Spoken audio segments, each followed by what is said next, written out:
Hi there, welcome to my series of interviews for Louder Than War.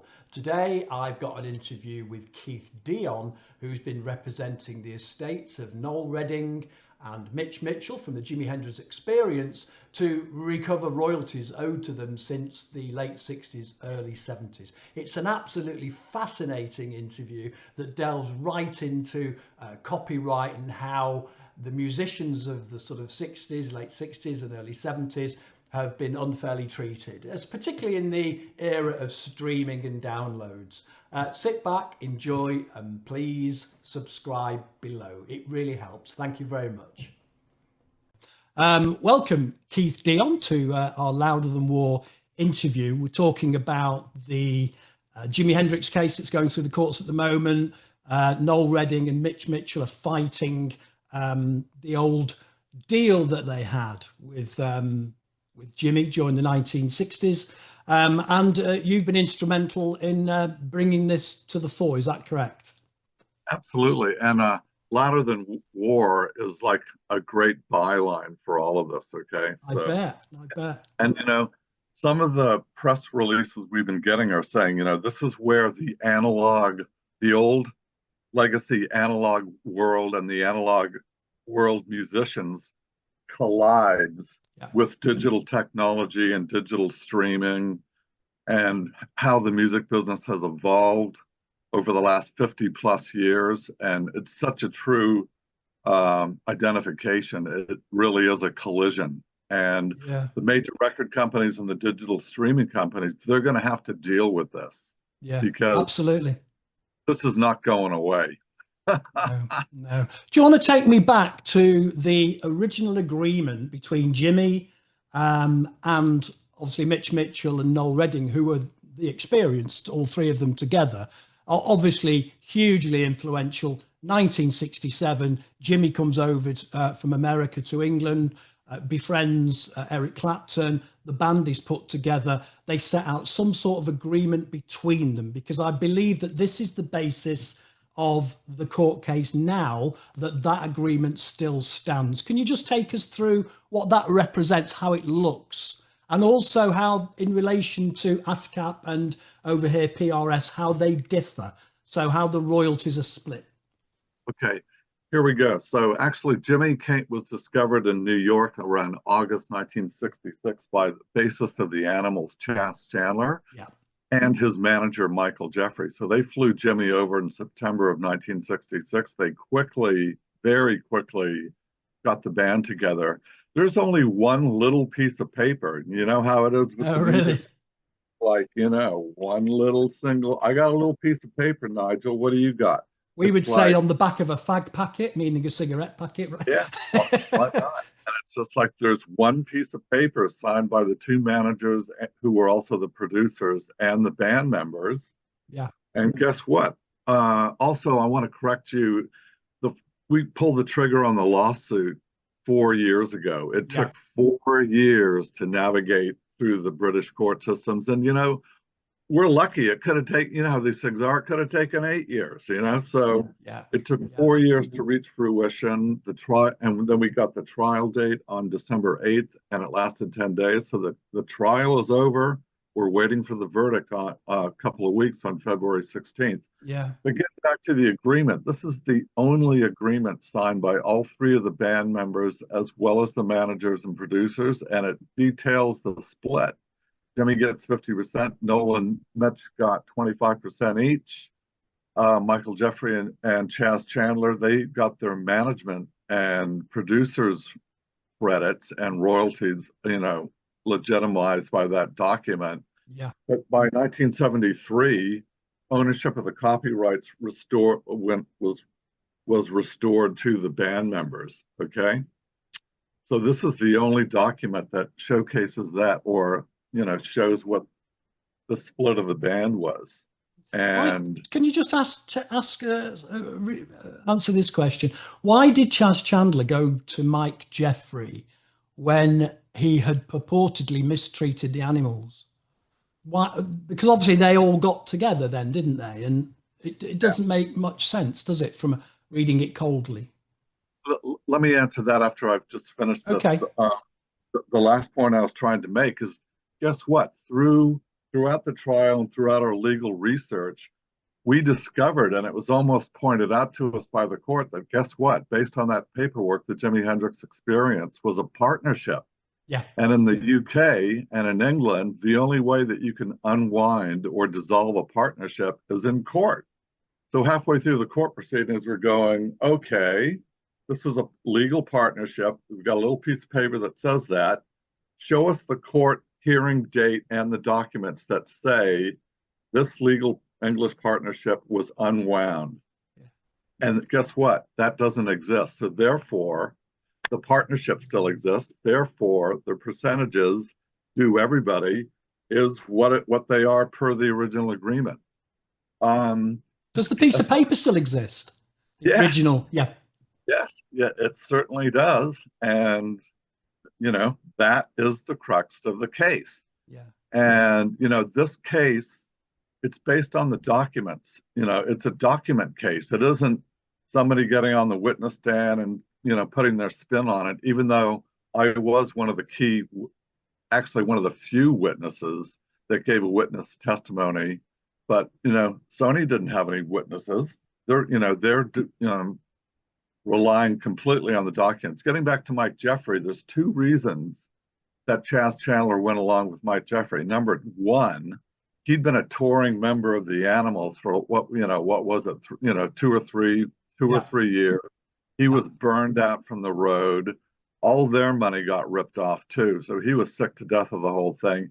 That's when he thought, screw this. I'm going to discover somebody and I'm going to be their manager and producer. So, but getting back to Mike Jeffrey, Chas Chandler was still under contract to Mike Jeffrey.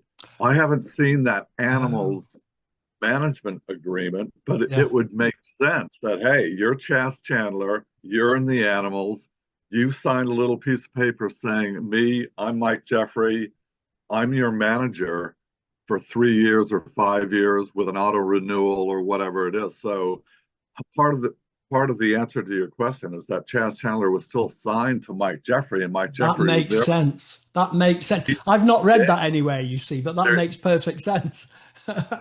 we've uncovered documents and theories and the whole thing that nobody's ever heard. And the other reason, so it looks like Chas Chandler was still under contract to Mike Jeffrey, so therefore Mike Jeffrey's going to get a piece of the action regardless. Yeah, that makes sense.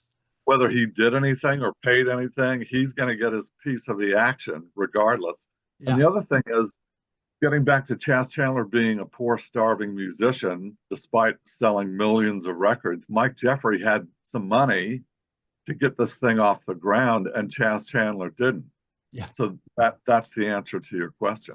But that's very often kind of skipped over, isn't it? The fact that the manager or the promoter or the producer, they're putting their money on the line to help promote people and make them successful. And that's all forgotten about in history, because people always favor the artist side. They don't look at the hard facts of who's putting up the money. Right. And I'm not sure if you read, some of the information that we sent you prior to the show, but I've finished 2 Jimi Hendrix themed books.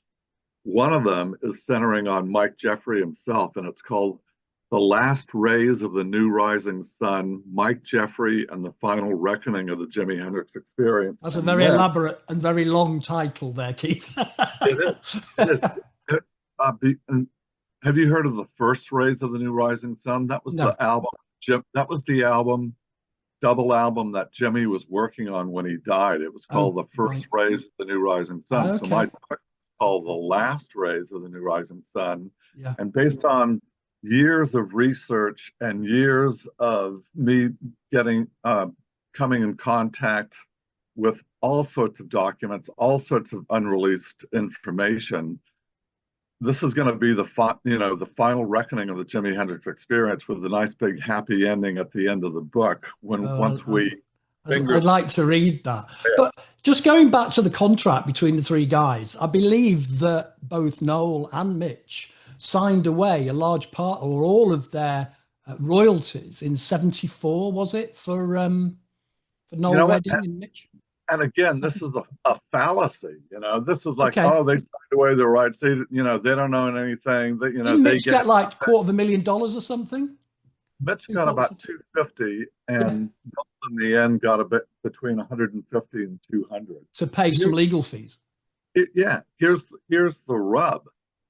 What they were negotiating was the amount of money that they were owed from Warner Brothers record royalties. Here's the thing. Yeah. When Jimmy was discovered and they came to Britain and they became, this huge overnight success, Ed Chalpin, who was Jimmy's pre-fame producer and manager, had Jimmy under lock and key with an exclusive 3-year deal.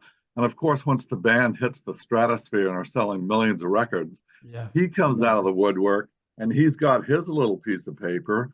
All of the Experience royalties, all from Polydor, Barclays France, Track Records in the UK, and Warner Brothers, everything was put on hold. All the royalties were put on hold until this court case got resolved. And so after this is, like the perfect storm that gathered to, screw over Mitchell and Redding. First, Jimmy dies without a will. So everything's in chaos. They're not getting paid.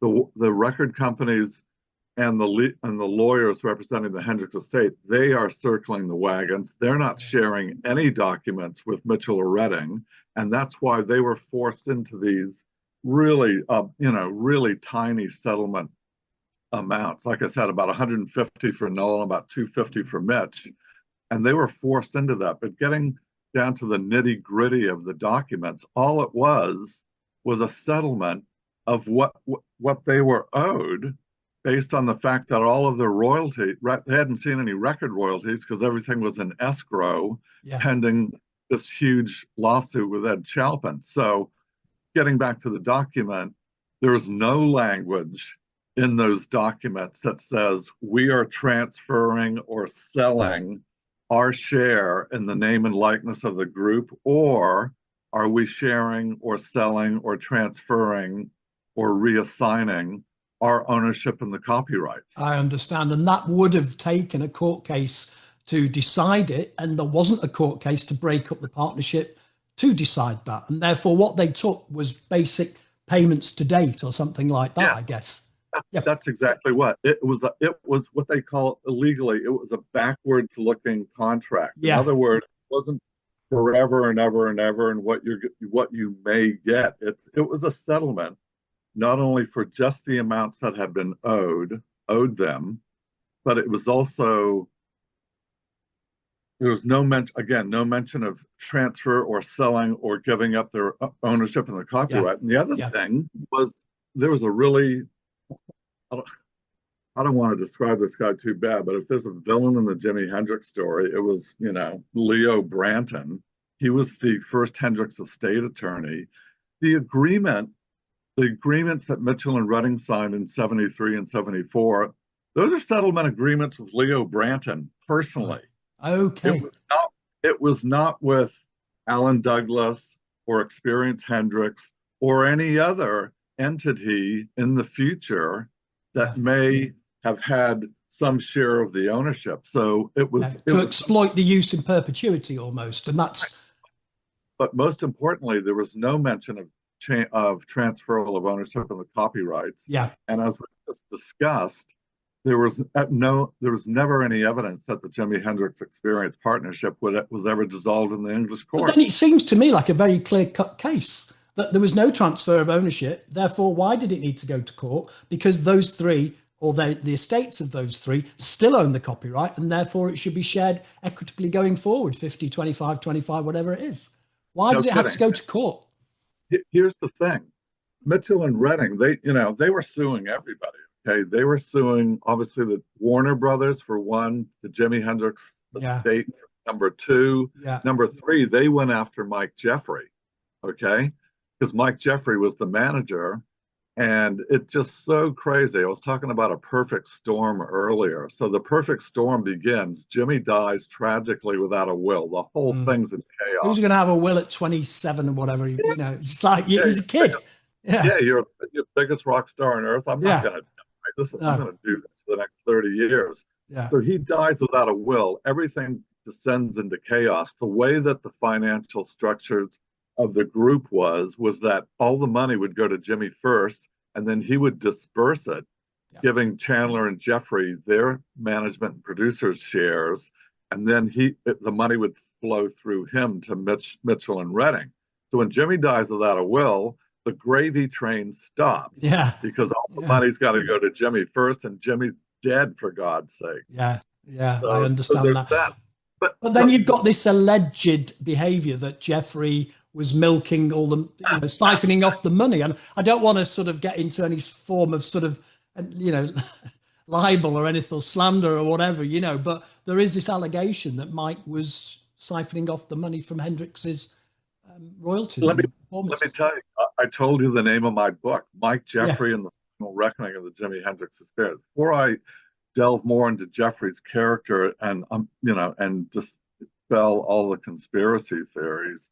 So the money was going through Jimmy. Mitch and Noel had sued everybody. They were getting nowhere. The reason that they ended up having to settle is they were hitting a timeline where if they didn't launch their legal process, it would have been over and they would have got nothing. Okay, so that is why. And the two of them, they were uneducated. They didn't get along. They were given their settlement amounts, very small amounts. And in order for them to proceed, they would have needed another couple of $100,000 to pay lawyers. Just to fight it. To finally get to this point where, the truth had come out. But getting back to Mike Jeffrey, there are so many conspiracy theories about Mike Jeffrey. And let me tell you, that's why I'm writing a book about him. I am the first Jimi Hendrix author or historian that's ever got his hands on Mike Jeffrey's British Army records. You're in the inside. I am the only guy, the biggest, you just touched on the most minor conspiracy theory about Mike Jeffrey. Oh, he ripped off the band and he skimmed off the top. Big deal. You're making millions of dollars.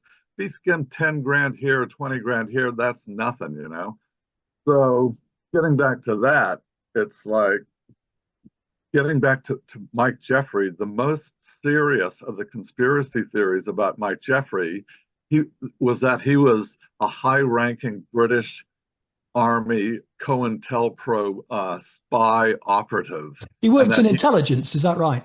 Or supposed to. That's the rumor. And here's the thing, Mike Jeffrey. Okay, I want to get back to this perfect storm. Jimmy dies without a will. Everything goes into chaos. Mitchell and Redding are suing everybody they can think of, including Mike Jeffrey. Mike Jeffrey has to be deposed. So he's flying from his nightclub in Spain and Mallorca to London to give a deposition in the Noel Redding lawsuit, where he has to finally show the contracts and prove who owns what and who's owed what. He dies in a plane crash on the way to his deposition with Noel Redding, and he disappeared with all the contracts.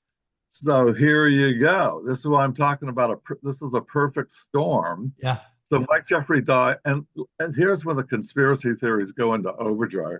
Because by 1973, Michael Jeffrey had never given a recorded or filmed interview. He then dies, and guess what? His body was never fully identified. Oh, you're joking. I'm not joking. In this entire interview, we can talk about Michael Jeffrey for the next hour if you want. But again, do you think he might still be alive? You might have done a Lord Lucan. No, this is the good one. Mike Jeffrey faked his own death in the plane crash and made off with all the Hendrix and Animals stolen loot.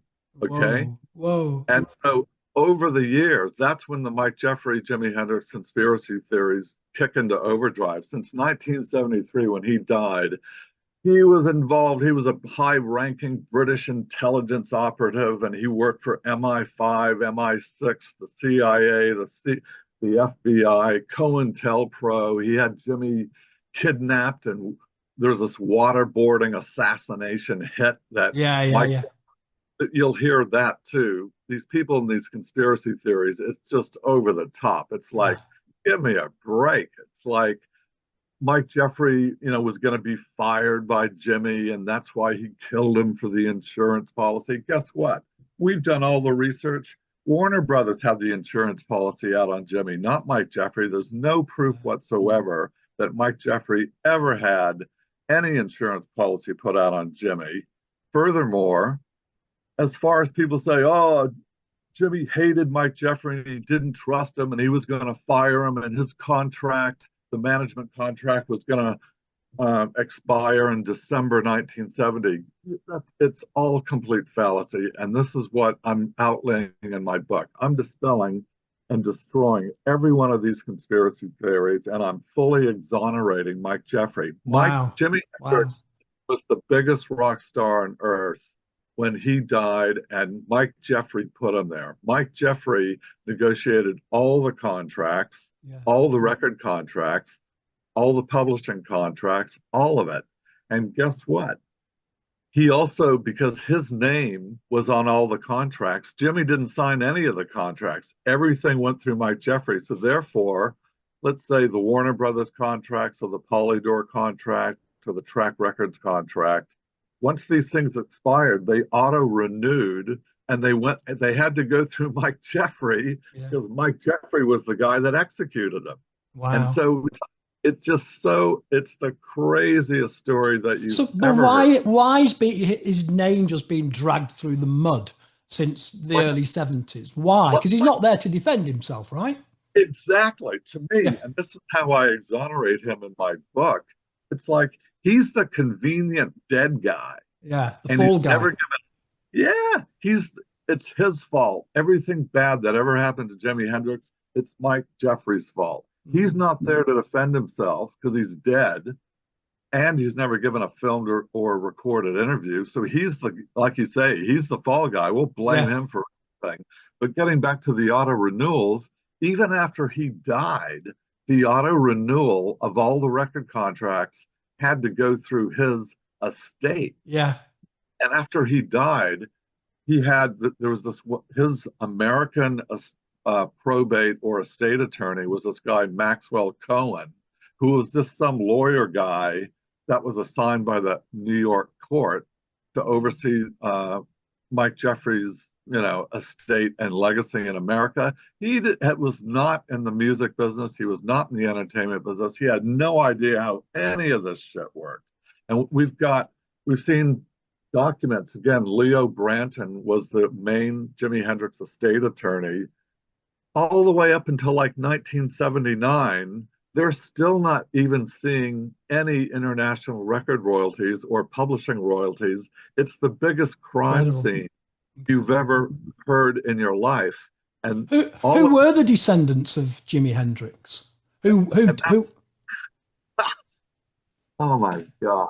I swear to God, this Jimi Hendrix, let's face it, he's the giant of 20th century music, the greatest guitar player of all time, the biggest musical icon of all time.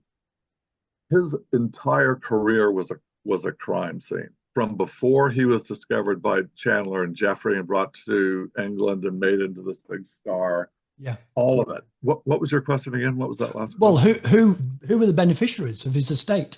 Okay. All right. Here's the thing.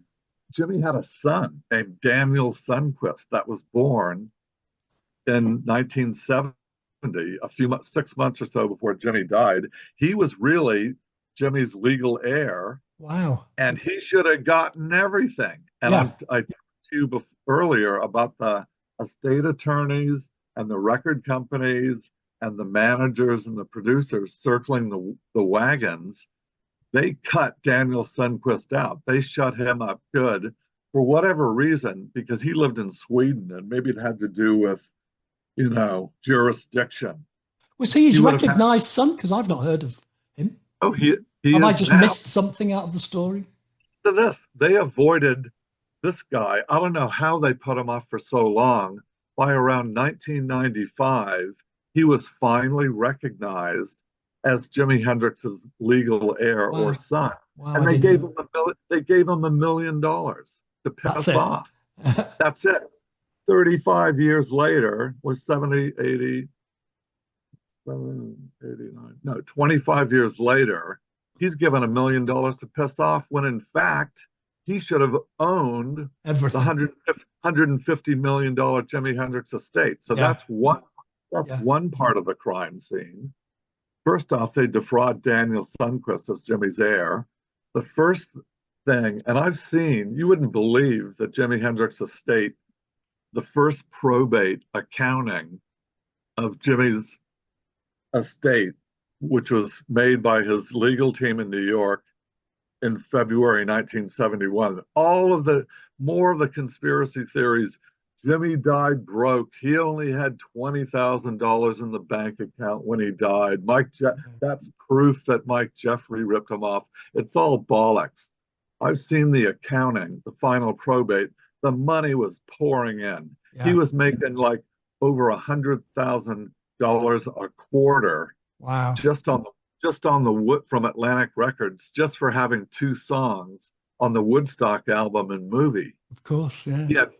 He had hundreds of thousands of dollars sitting on account with Barclays, with Track Records, with Warner Brothers, all of it. And getting back to the probate, this is another document that details the. What do you think? Who do you think what were the biggest claimants that you can think of that would have attached Jimi Hendrix's estate after he died? The record companies, I guess. Oh, Mitchell and Redding. Oh, well, apart from the record companies. Yeah, Mitchell yeah. and no, the record companies, they weren't claimants. They were like partners in crime. They were They were the people that were generating the income and the millions of record sales and all the money flowing in. Yeah. The biggest claimant and the biggest, well, we're going to call them liabilities, are Mitchell and Redding. Yeah. And in this document, it also says, by the way, the other major claimant is Michael Jeffrey, who negotiated and executed all the contracts. He's getting 20% of everything off the top, as well as 30% of Jimmy's publishing. Wow. Okay. Yeah. And here's the rub. The first thing that they needed to do, the estate attorneys, was to get rid of Mitchell and Redding. And that's why they ended up dealing with them first and giving them those paltry sums to go away. Almost brushing them away, expunging them from the future. Yeah, big time. But guess what? They couldn't screw Mike Jeffrey over. They needed Mike Jeffrey more than Mike Jeffrey needed them, because guess what? He was the name and the face on all the record contracts. Wow. And when they, in 3 years or 5 years or whatever it was, when they would auto renew, they had to auto renew through Mike Jeffrey because he's the guy that executed it. And then he's dead. And then he dies. And his estate is in the hands of a novice, Max Cohen, who knows nothing about the music industry, trying to unravel all this and the shell game that was played with ownership of the copyrights. The whole thing is the biggest crime scene you've ever imagined. And where did Jeffrey's money go to? Because clearly he has descendants who would benefit from all the money that was flowing through from the 20%, the 30% or whatever. That was all still flowing, right? Yeah, it was flowing. And it took Max Cohen until like 1978, like a further 5 years, to get his arms around the paper trail and where the money was coming. I should imagine it. Yeah. Yeah, it was just complete chaos. He ended up, his father, Frank Jeffrey, eventually he sort of nudged. Mike Jeffrey had a widow named Gillian. She was a famous British film star. Her name was Gillian French. Okay. Yeah. One way or another, Mike Jeffrey's father, Frank, sort of nudged her out of the picture. We've just actually listened to this.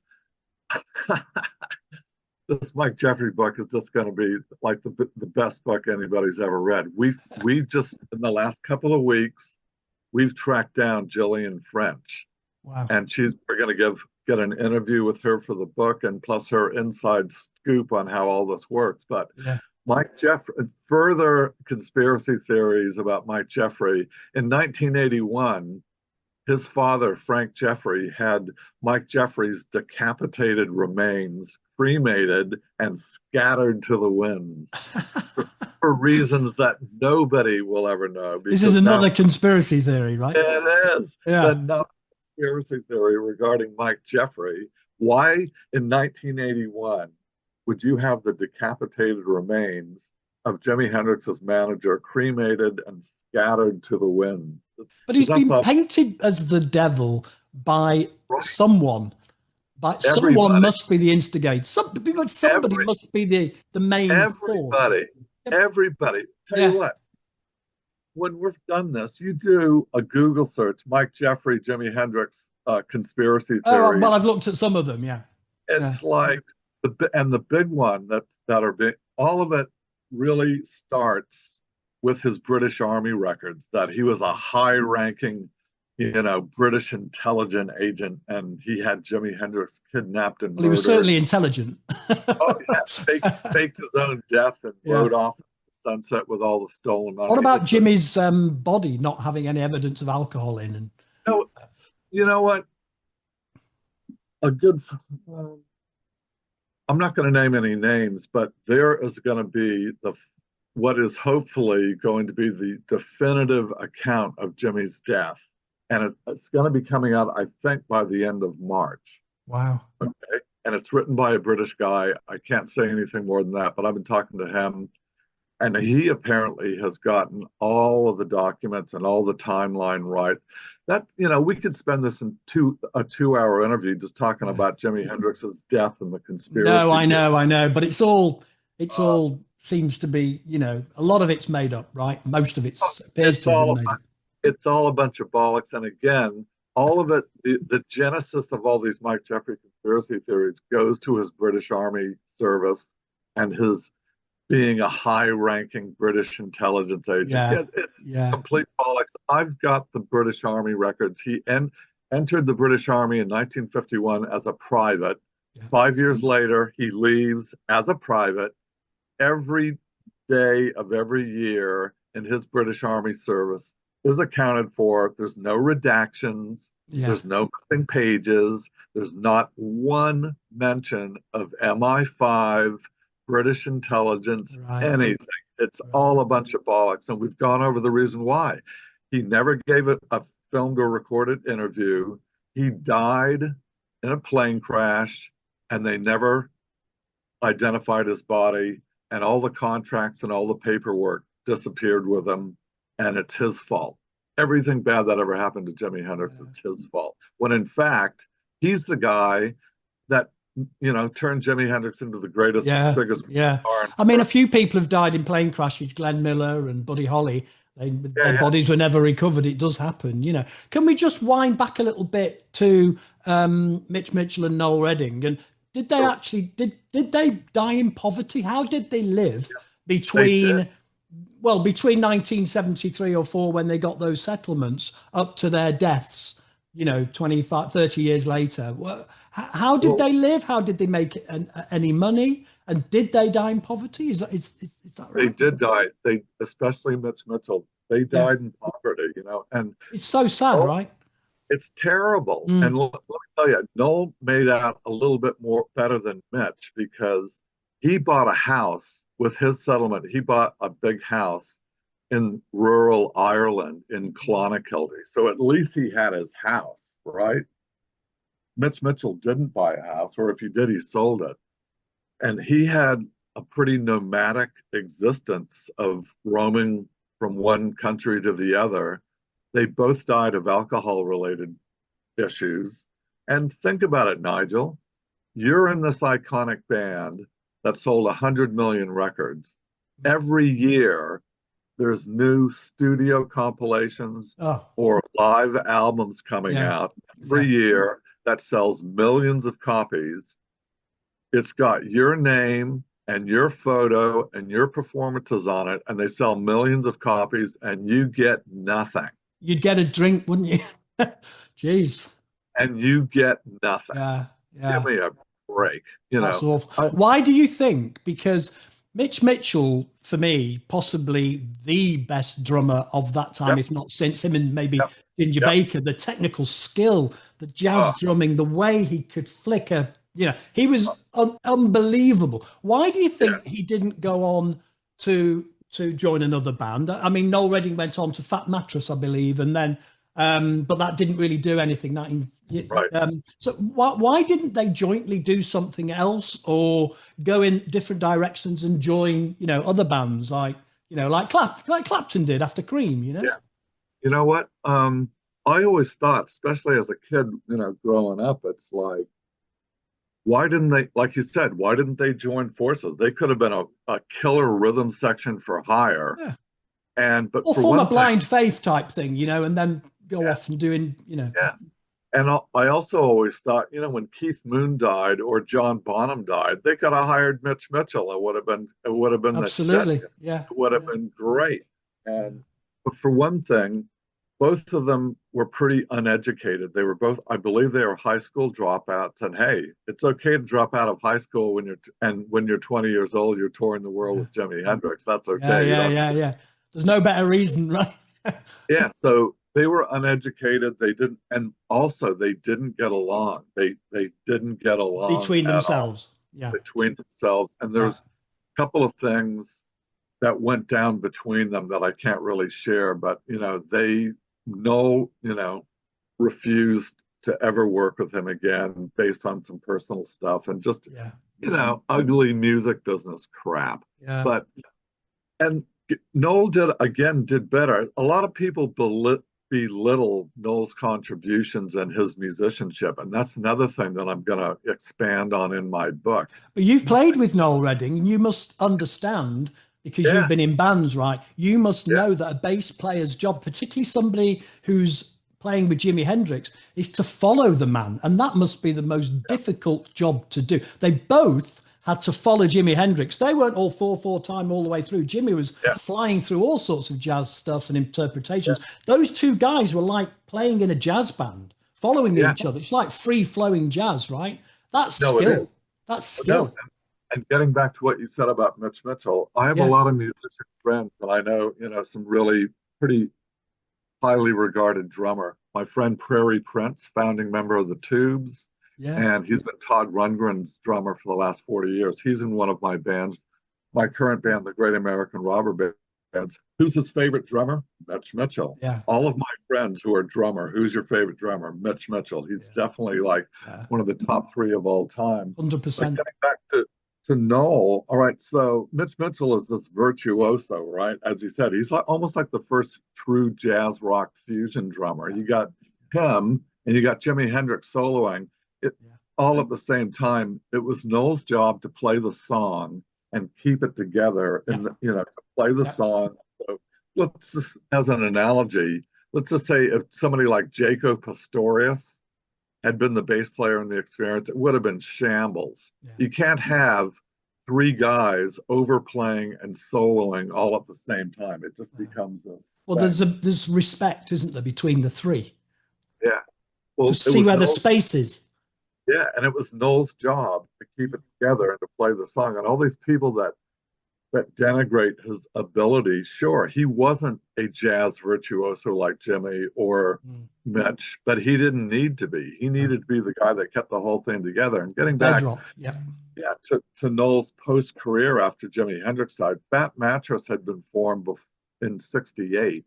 Yeah. And they actually went on tour with the Experience. So Noel was playing guitar and singing in Fat Mattress and then playing bass in the Experience on a bunch of tours, European and American. After Jimmy died. So Fat Mattress had gotten the first of Noel's major label deals. At the time, it was the highest advance ever for a British Really? unknown group, 150 grand, Wow. 150,000 pound advance. Yeah. Of course, based solely on the fact that he's in the Jimi Hendrix Experience. So that he gets that massive contract with Polydor. And then after Jimmy died, he got another major record deal through Motown with his group called Road. And then 2 years later, the Noel Redding Band, he gets another major label deal with Wow. RCA. So you look at Noel Redding's career, he post Jimi Hendrix, he had three major label deals. Yeah. Mitch Mitchell never had a major No, label deal, nothing. Nothing. and he never joined any other successful band. No. Why wouldn't And they ask him? They must have viewed him as a car crash or too yeah, many strings, I, too many, no, I'm glad too that much you said, baggage. no, I'm glad that you said that because I don't want to denigrate him. It's but the main reason being him and Noel did not, Noel especially would not work with him Yeah. because of certain things that went on between them. But Yeah. you know, a lot of other things have gone down, and it's like, what do you do after you've toured the world with Jimi Hendrix for 3 or 4 years? Like, Yeah. what do you do for an encore? You know? Yeah. But Amazing. it's a microcosm of the music industry. It's like, you know, there's so many talented singers and musicians and songwriters, etc., and there's no guarantee that anything good is going to happen for you. No, absolutely. And just going back to the court case then, where the verdict will, sorry, the settlement will be on February the 16th. What does this mean for pre-streaming analog musicians? Because obviously it will set a precedent, won't it? Absolutely. Great question. And that, all of the interviews I'm giving, this is the main crux of all of this. Mm. And like I said at the beginning of the program, this is the collision of the legacy analog world with the digital modern, streaming era. Yeah. There's two other major points of our case besides the copyright infringement that we're going after. There's this thing called, you mentioned PPL before. Yeah. Okay, PPL represents performers' rights. So in other words, if you're a drummer in a famous band and you have these iconic recordings, Yeah. you get paid.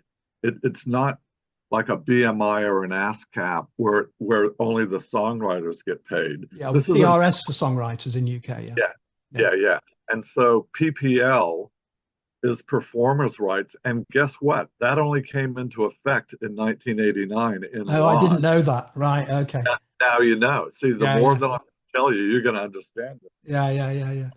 This is how all these guys got screwed over. And the other thing with digital streaming, that didn't really come into effect until 2001. So you go back all the way to 1973, 74, when Mitchell and Redding are signing these releases.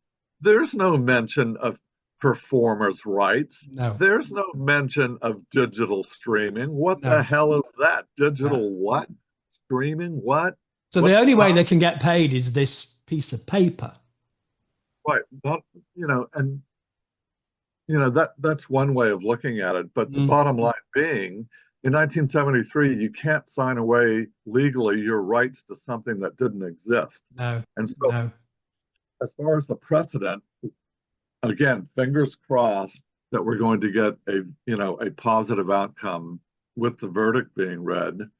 But this is going to, if we prevail, this is every legacy musician that hasn't been paid before 1989 and with the performance rights, or 2001 with the digital streaming, they are going to come out of the woodwork and they're going to want to get paid. And for once, Or their estates. I mean, you've got people like Janis Joplin and Jim Morrison and all the people that sort of passed away, at the time, that those people whose legacies live on, but the money's going somewhere. but you know what? You've made a very interesting point there. And like you mentioned, Jim Morrison, guess what? When Jim Morrison died, his estate didn't screw over the other Doors members. That was a true partnership. I love the Doors because I grew up in Southern California. My father was a major in the Marine Corps. So I grew up on US military bases at the height of the Vietnam War. Wow. The naval bases that Jim Morrison had grown up on. So I always had an affinity for Jim Morrison. But just to correct you, Jim Morrison is getting paid because the Doors partnership was so solid that, like I said, it wasn't Jim Morrison's died and his estate screws over the other band members and they get nothing. That was a true partnership. But they've They lived are, on, haven't they? Is it Roddy yeah, Kruger? yeah, They lived on beyond the end, yeah, past 89. So, yeah. But look, this whole Jimi Hendrix thing and what happened to Mitch and Noel, it would be like, let's just say John Lennon dies and Yoko Ono does, corners everything and yeah, keeps all the money, and the other yeah, and the other Beatles don't get anything. That's yeah, what makes the Jimi Hendrix Experience different from all the huge other legacy bands. And like I just yeah, pointed out, the Doors, the Who, the Stones, the Beatles, Bob Dylan, Led Zeppelin, all of these were banned. Queen, when 100%. Freddie Mercury died, his estate didn't keep all the money and screw over everybody else. So the Jimi Hendrix Experience is like the model for how these talented musicians that sold 100 million records got Yeah, screwed over.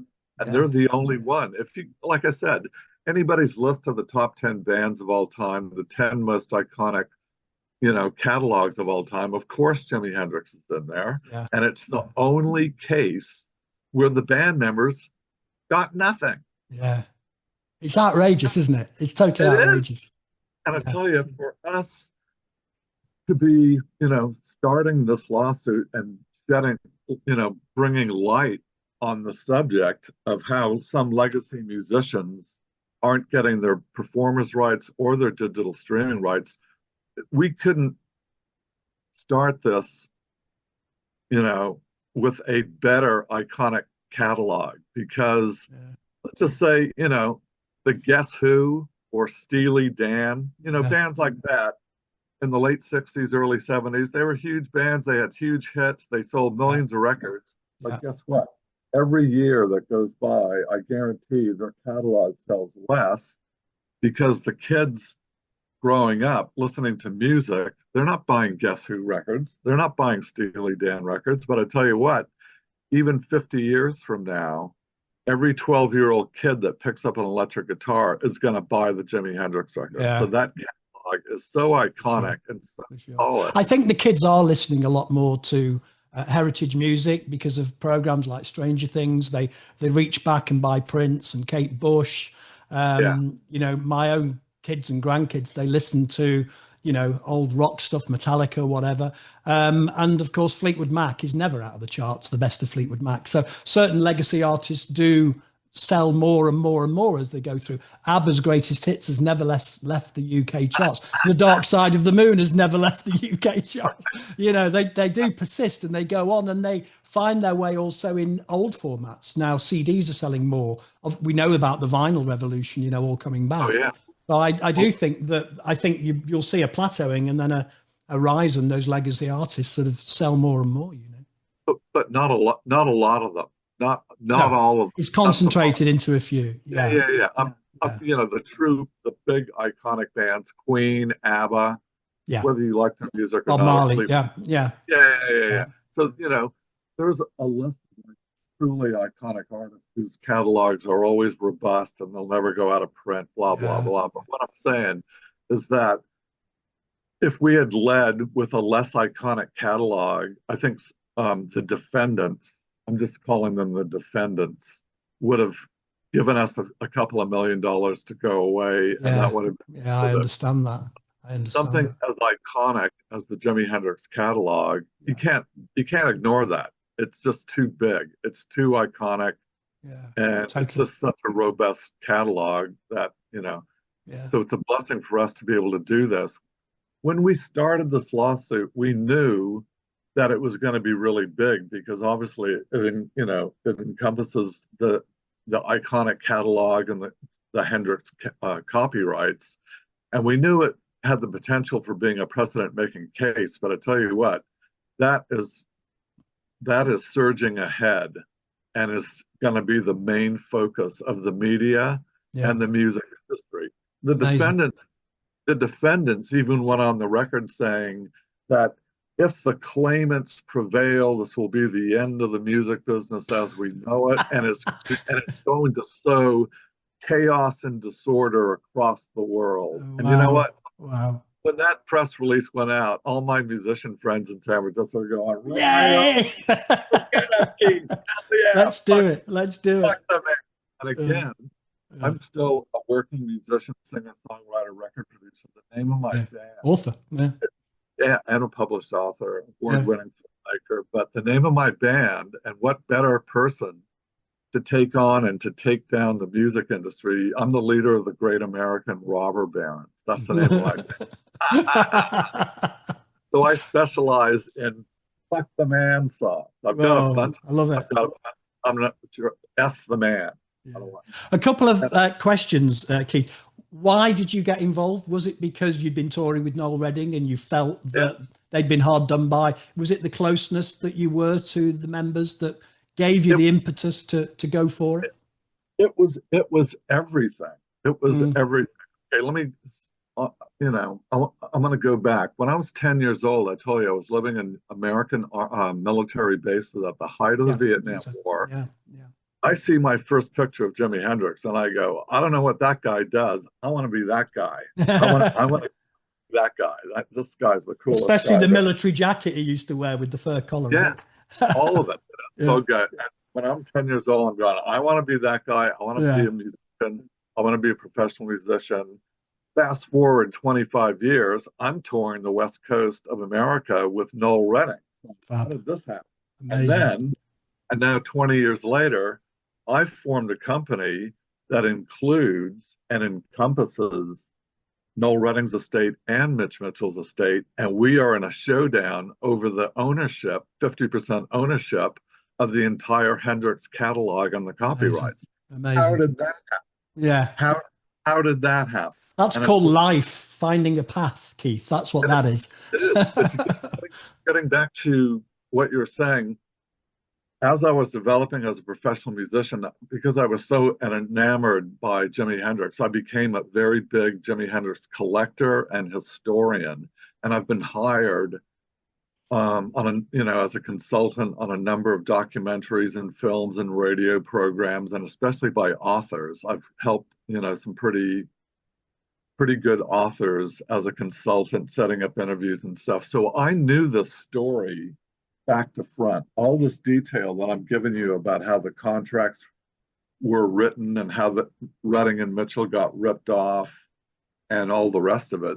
I knew the story, and it's through my connections as a Jimi Hendrix historian and collector that I first was introduced to Noel by Jimmy's English girlfriend, Kathy Etchingham. Okay. So I met the two of them around 1995. In 1997, British Heritage in London put a blue plaque, making where Kathy lived with Jimmy as a historic monument, and it's now combined with George Handel, and it's the Hendrix Handel Museum in London. So Kathy invited me over to that, and that is where I first met Noel, which was in 1997. We got along great. He liked me and he trusted me. And you know enough about the music industry, that's what it's about. It's everything. Not how good you are. It's everything. It has to do with the relationships. Yeah. It doesn't matter how good I am on the guitar. I wasn't trying to show Noel I'm the best guitar player you've played with since Jimi Hendrix died. None of that bullshit. So he liked me and he trusted me. And I told him, I've got a really good band in San Francisco called 305 AM. And I can book you high profile concert tours, get some recording going, get you record deals, do everything. So from the moment I met him, he trusted me. I was his manager, producer, and band leader. And I worked with him and knew him closely until he died in 2003. And it was through going through all that I knew or was introduced to his legal heirs. And originally, when I was touring with Noel, I professionally filmed and recorded every gig that we ever did. So I was working on, I'll send you the link to a YouTube trailer. I was working on this movie called West Cork Tuning. He lived in West Cork in Ireland. Okay, so I produced a really good live album for him called West Cork Tuning. And I was going to call the film the same thing, West Cork Tuning. because he never used electric guitar tuning. He would always tune by ear. Yeah. And while he was tuning up, he'd tell the crowd, "Excuse me, we're going to do a song right now. It's called West Cork tuning, tuning the guitar." So that's what I called that. I love But it. this evolved once I started doing interviews and getting press about the guy who used to play with Noel Redding, who's working on a documentary called West Cork Tuning. That led to me reconnecting with his legal heirs, which led to us forming the company, which then evolved into including Mitch Mitchell's estate as well. So that's how all of that came across. That's The amazing. other thing that I really want to point out here is that once we formed the company and I was able to, once I was given access to Noel Redding's legal files, we not only found the paperwork, you know, that showed all the agreements and all the contracts and all the proof about how this really was laid out. I was also able to find Noel had recorded a solo album in New York in March 1970 Wow. called called Nervous Breakdown. Jimmy, no kidding. Jimi Yeah. Hendrix on 3 tracks, and Noel tried to get these tapes back to put Nervous Breakdown out from the moment Jimmy died until Noel died. He Oh, wasn't able to do so because the studios that were holding the tapes, they said, "Yep, we got your 18 reels of multi-track tape here, and that'll be $20,000 for storage fees." But Noel was wow. so broke, he You couldn't couldn't get it. afford that. So guess what? By the time I followed the paper trail and located the masters, we contacted the studio, which was Jimmy's studio, Electric Lady. And Electric Lady in New York, it's changed hands a few times. So we contacted the new owners and said, "Look, we got this little piece of paper, another little piece of paper, the whole music business. I got a little Yeah. piece of paper here, man, and it says that you're holding the 18 reels of Nervous Breakdown multi-tracks." Because he had just bought the studio, he was the new owner. They gave us the tapes back Wow. for free. And Wow. they only said the only condition was once you release this album, you are going to have the listening party here at Electric Lady, aren't you? Went, Yes. absolutely. Yeah. You can imagine who's going to show up to that. Wow. So we found the Nervous Breakdown reels. I had them digitally restored and then transferred to the digital medium. And I finished the production of Noel's Nervous Breakdown album. And it's Wow. been one of the long lost relics of the Jimi Hendrix world. You know, Noel made the solo album after Fat Mattress broke up. Jimmy's on 3 tracks. Whoa. Nobody has heard Yeah. one note, not When's it one. coming You out? know what? Once it should be part of our settlement, you know. Amazing. Once all the dust settles on the case, we are going to be leading with this. And you can imagine the publicity and the promotion Yeah. that's going to go behind this record. And let me tell you and all your listeners, this is the best thing Noel ever did in his entire career. It's much better than Fat Mattress. Fantastic. It's better than Road. It's better than the Noel Redding Band. It's got Lee Michaels on organ and Roger Chapman, vocalist from Chapo. Yeah. Family, Yeah. and Jimmy's on it. And Yeah. listen to this. The best part about it, and this is going to floor people when they hear it. There was 2 songs that they recorded. So this is in March in New York in 1970. Noel hired the New York Philharmonic Orchestra, and we got full orchestration on 2 of Noel's songs. One called Wow. Highway and another one called Walking Through the Gardens. And guess what? Nobody has ever heard this. You have never heard of any mention of anything to do with Jimi Hendrix Experience having anything to do with orchestration and a No. classical No. orchestra. And let me It's tell you, expensive to hire an orchestra. no kidding, no kidding. Yeah. This is a full orchestra too. So this Even the is the Beatles on A Day in the Life did 2 half yeah, orchestras because it was so expensive. yeah. And this is in New York. But listen to how well this was recorded. The Nervous Breakdown reels, they were 8-track, multi-track. So they had 8 tracks, you know, a couple for the drums, a couple for the organ, rhythm guitar, blah, blah, blah. The record plant in New York, Gary Kellgren, I believe, was the engineer. This orchestra, if you can imagine, the big room at the record plant in New York, they recorded this full orchestra with 2 microphones. Wow. 2 microphones. So, and listen to this, when you got the hold on. Sorry about that. When you've got a full orchestra recorded on stereo 2-track with just 2 microphones, we've got that on the multi-tracks. So when I got the multi-tracks and I went to the 2 songs, Highway and Walking Through the Garden, I've pulled the faders down on everything, all the vocals, all the instruments, everything except for the orchestra. And it is pristine. You're talking about maybe a 25-piece orchestra in a large room in one of the best recording studios in the world, being recorded in stereo 2-track with 2 microphones. Amazing. It's stunning. It is the most dramatic, stunning thing. And this is going to blow people's minds when they hear what Noel had up his sleeve. That's fantastic. And it's a real tragedy that this record never got released. It'd be bound up in litigation forever. I mean, notwithstanding the fact that the recording studio kept the tapes, I mean, it would never have come out anyway. So. Yeah, and guess why the record didn't come out? Because Jimi Hendrix died. Yeah, exactly. Jimi Hendrix died. Here's the other thing about this record is that Jimi had started Electric Lady. He had opened Electric Lady in like June of 1970, right? Just 3 months or so before he died. Before he died. Even though Noel basically recorded Nervous Breakdown at the Sound Center and at the record plant in New York, he actually took all of the multi-track tapes and did the final mixing at Electric Lady. Oh, wow. And guess what?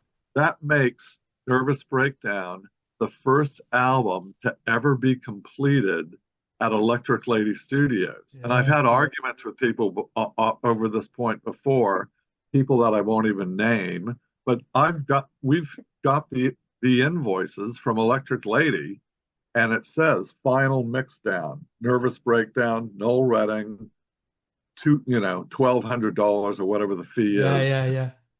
So this is the historic first album to ever be completed at Electric Lady. Incredible. And once we release it and have the record release party and the listening party at Electric Lady, that is just like profound. That's mind-blowing, isn't it? That's mind-blowing. That's what an incredible story, Keith. That is absolutely incredible. Can we put a figure on what we're looking at in terms of Mitch's and Noel's, royalties going from 74 to now to streaming, and what the potential is? What are you after, or can't you say?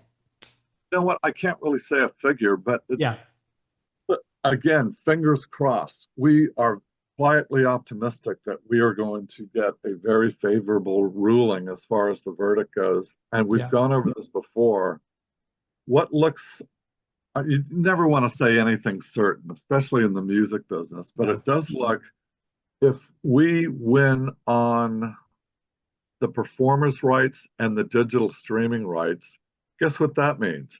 That's a living, breathing thing. That's not, okay, we concede, you do have performers' rights and digital streaming rights. Here's some money, piss off. The very nature of those are royalty streams. Yeah. Those are royalty and revenue streams. Every time in theory, if we went on those 2 counts, every time somebody does a stream or buys a CD, Mitchell and Redding get paid every time. Which is correct. Forever. That's the absolutely correct thing to happen. Yeah. And that's what should have happened all along. That's what's in the original partnership agreement. That's incredible. That's going to be a living, breathing thing. Yeah. If we went on the copyrights, it's just going to be seismic. It is going to be seismic. And that sets precedents for everybody in that similar situation. So you actually, you're the evangelist. You are Jesus. You. They'll all come to you. Your phone will never stop ringing, Keith. They already are. They already are. Yeah, the PR people, they're turning me into this folk hero that took on the man. Yeah, absolutely. And again, I'm the leader of the Great American Robber Baron. So who better to take these guys to stick it to the man? Yeah, exactly. So, but as far as what the figure is, I don't want to get into any type of figures, And the other thing that I want to point out, me specifically and my partners, we never got into this because, I'm going to make $2 million and I'm going to be famous. That we didn't get into it because of this. We got into this to try to restore Mitchell and Redding's legacy, and now it's morphed into this thing where it's going to be this precedent building case that is going to, again, it's the collision of the analog legacy music world with digital streaming and all of that. So, and above all, it's justice. It's justice for the departed, and that's really, really important. It's everything. It's everything. Yeah. Just summarize the dates then, Keith. So the court case, 16th of February. Yeah, the court has come back to us and said that the verdict is going to come back on the 16th. Yeah. So we're, that's just a couple of weeks away. So we are something to look forward to. When does your book come out, Keith? You know what? The book's finished, but let's face it, if it has a nice big happy ending and a nice ribbon bow at the end of it, so that could be the happy ending. Yeah. The epilogue of the book, because I go over in this book, we have had in the research for this case and in the research that I've done as a Jimi Hendrix collector and historian over the years, we've gotten our hands on all sorts of documents that people have no idea. And like people that have been involved in Jimi Hendrix's career, either before he was a star, during when he was a star, or after he died, there are affidavits and depositions with various people that were involved in the litigation that never gave interviews.